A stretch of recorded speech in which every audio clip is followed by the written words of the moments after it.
broadcast of our Supersized Kids is made possible with the support of viewers like you, the friends of KSBS, and by Sacred Heart Children's Hospital.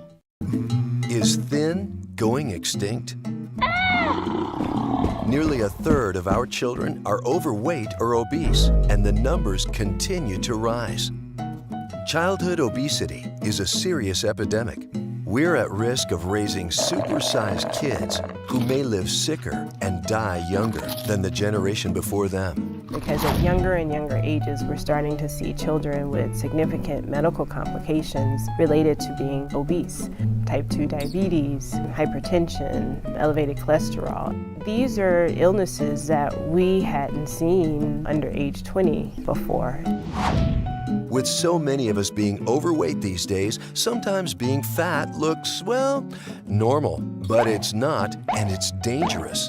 An overweight child usually grows up to be an obese adult. We're in the midst of an epidemic of obesity in this country between fast foods and greasy foods and sugary drinks. If we don't change what we do, we will be a society of obese people. I don't think anybody wants that. It's very scary and it's very real. That's why we need to do something about it now.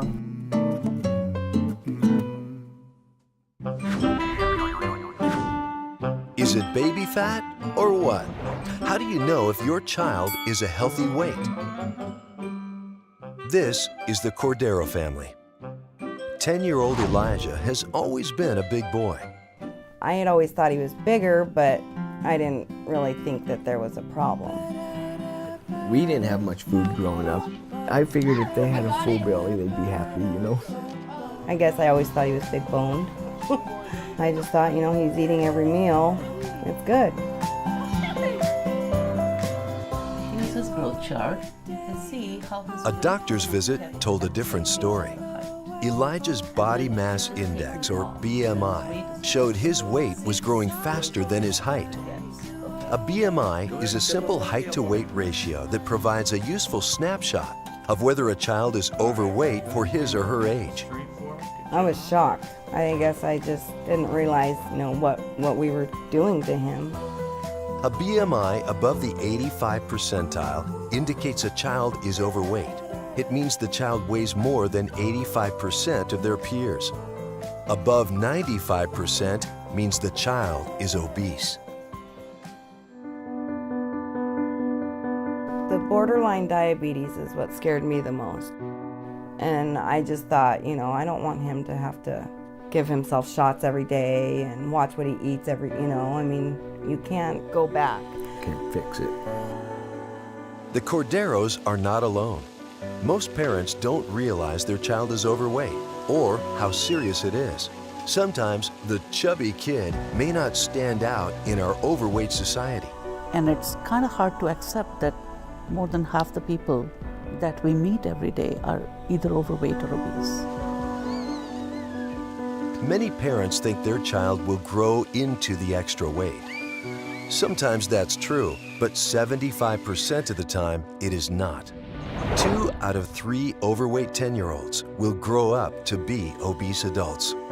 I think in the past, a lot of people used to think, oh, they'll just grow out of it. But what we're seeing now is that kids don't grow out of it. They become obese adolescents, they become obese young adults, they become obese adults. What we need to realize is that it didn't happen in 1, 2, 3, or even 5 years. It started when the kids were 2, 3, a year old. And that's the urgency. Did you know small changes can make a big difference in your health? We used to eat out all the time. Breakfast, lunch, dinner. Oh, hey, let's go get ice cream, you know? Got rid of the pop. That was the first thing. Pop was the main thing. We would case of pop a day easy. Eating out, the McDonald's every morning, 3 sausage McMuffins on his way to school. 5. He'd eat 5 easy. I used to just be happy that they ate breakfast. I wouldn't care what they ate for breakfast as long as it was a breakfast. So a plate of nachos was perfectly acceptable as long as he was eating. Come home after school and grab some chips and a pop, sit down and watch TV on the couch.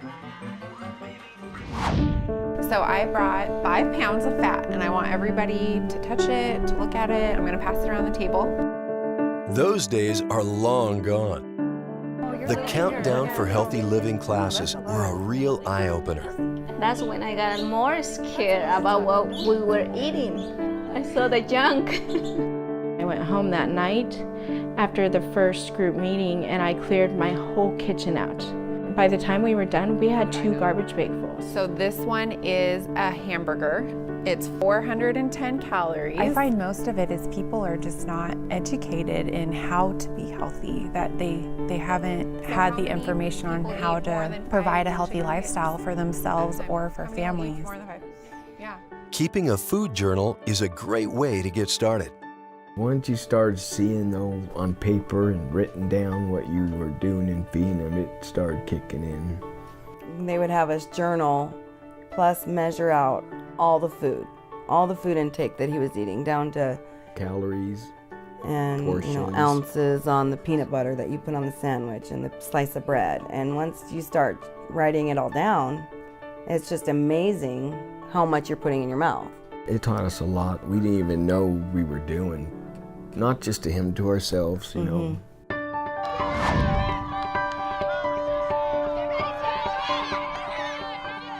Food gives our body the energy it needs to do the activities we love. To maintain a healthy weight, we need to balance the amount of energy or calories we take in the form of food with energy we use by being active. Unfortunately, most of us suffer from portion distortion. We're just eating way too much. And big portions, especially once we start seeing how big the portions really are supposed to be. I was times them by 6, easy. Big portions. Food portion sizes have really grown over the last 20 years, and not just in restaurants, at home too. Many times our plate arrives with enough food on it for 2 or even 3 people. Hamburgers have expanded by 23%. A plate of Mexican food is 27% bigger. Soft drinks have increased in size by 52%. Snacks are 60% larger. So it's not surprising that our kids are getting larger too. Studies show if it is there, we eat it, whether we're full or not. So what is a normal portion size anyway? A portion size for meat, chicken, or fish is roughly the size of a deck of cards. For potatoes, rice, or pasta, it's roughly the size of the palm of your hand or 1 cup. Vegetables, however, are pretty much all you can eat.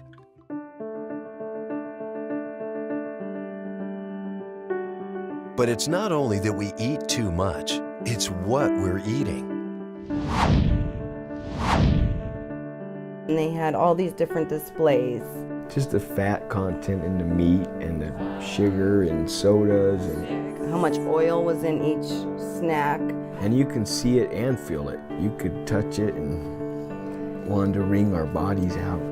Today, 23% of our grocery dollars goes towards processed packaged foods.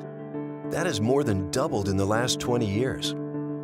It's fast, easy, and inexpensive, but it comes at a price. Most processed packaged foods are full of added sugars, fats, and salt. It was so scary, really scary. I was like, oh my God, I'm feeding my kids that? But equally troubling is what has been removed from our food. Processed foods are often stripped of nutrients and fiber designed by nature to protect your body and keep you healthy. 13.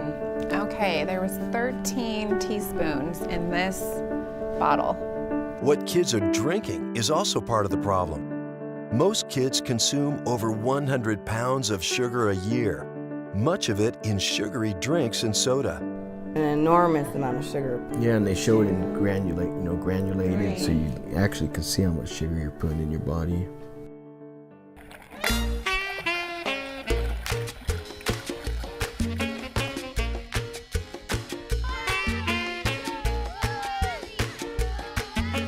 Our bodies need to move, run, jump, bend, and play at least 60 minutes every day. When we were kids, we used to play, kick the can, that sort of thing. We learned that from other people in our neighborhood. These days, a lot of electronic gadgetry goes on. Kids don't play as much as they used to. Mounting research shows that the amount of time a child spends watching TV and using other media is linked to their body weight. Too much screen time translates into less exercise time and bigger waistlines. Studies show that kids with TVs in their bedrooms are twice as likely to be obese. Plus, the American Academy of Pediatrics recently reported that our children watch too much TV, don't get enough exercise, see too many junk food ads, and don't get enough sleep. It's no wonder our kids are overweight.